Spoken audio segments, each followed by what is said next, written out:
So the next thing that happened on AEW Dynamite, now before we talk about the one-on-one match with Mark Briscoe and Josh Woods, there was a segment where we see Wardlow sitting backstage with Jim Ross getting interviewed and stuff. Now this interview already happened and everything. It wasn't happening backstage or anything because it was showing like the video packages and stuff between Wardlow and Samoa Joe. Wardlow was talking about the about his dad and everything, being around him up until like 8 years old, and then he dipped out of his life and then came back when he was like an adult at an early age or whatever, and he was talking about how his dad had cancer and everything, and how he grew out his beard and his hair for his dad and everything, and was never going to cut it up until Samoa Joe went ahead and cut it off for him, and he said for that he's going after Samoa Joe. So yeah, that's what Wardlow said. It was pretty cool.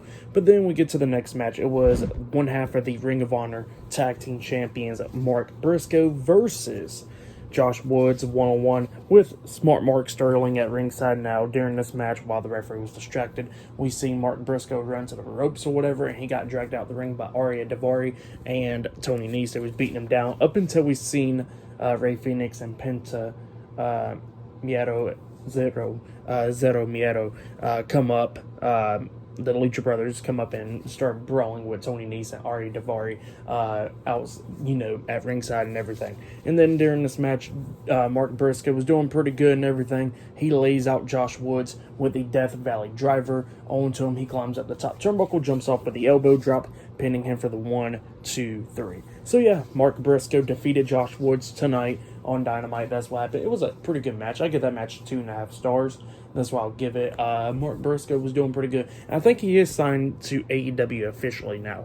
Now, obviously, he already worked for Tony Khan because of the Ring of Honor contract. But I think now, just for like AEW itself, I think he is signed to AEW now, if I'm not mistaken. I think I seen that on Twitter. So yeah, Mark Briscoe's on AEW now. But yep, that's what happened there. And then after that, we see Renee Paquette interviewing Adam Cole. And Adam Cole was talking about how he's glad to be back and he'll just dominate the whole roster and everything. So yeah, that's what happened there. It was an okay interview right there. But up next, we're going to be seeing the AEW World Heavyweight Champion, MJF, up next on Dynamite. So yeah, I'll see you guys later. Until then.